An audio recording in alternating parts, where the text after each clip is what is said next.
L'impensable arrive parfois. Qui aurait pu imaginer qu'un constructeur chinois de PC prendrait en 2012 la décision d'installer une usine de production de micro-ordinateurs aux États-Unis?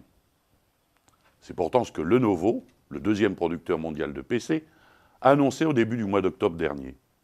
Il va ouvrir une usine de montage d'ordinateurs en Caroline du Nord.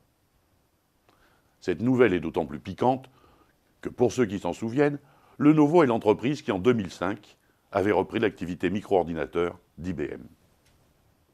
Quelles sont les motivations de l'entreprise chinoise? Son patron affirme « Nous nous installons aux États-Unis car nous croyons à la solidité du marché américain de la micro-informatique et que nous pensons qu'il nous offre de bonnes opportunités de croissance. » Une autre raison est avancée. En produisant sur le sol américain, l'entreprise chinoise pense qu'elle pourra se montrer plus réactive pour répondre aux demandes des utilisateurs locaux. Il faut en théorie une dizaine de jours pour qu'un PC fabriqué en Chine atteigne le consommateur américain. Dans les faits, c'est plutôt une affaire de semaines.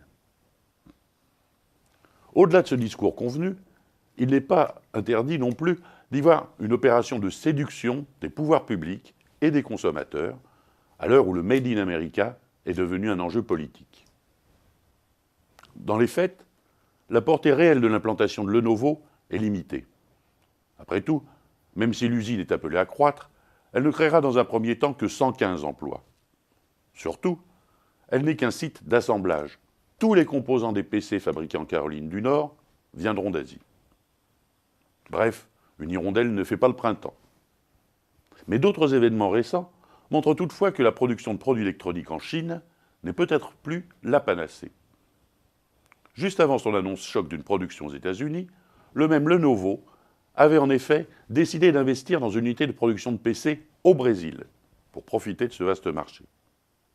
Et puisqu'il est question du Brésil, il faut également se souvenir que le fameux Foxconn, célèbre pour la production des produits d'Apple, a ouvert une usine de production d'iPhone et d'iPad dans ce pays.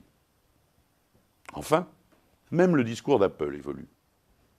Interrogé en janvier dernier par Barack Obama sur la possibilité de fabriquer ses produits aux États-Unis, Steve Jobs avait répondu par un non catégorique.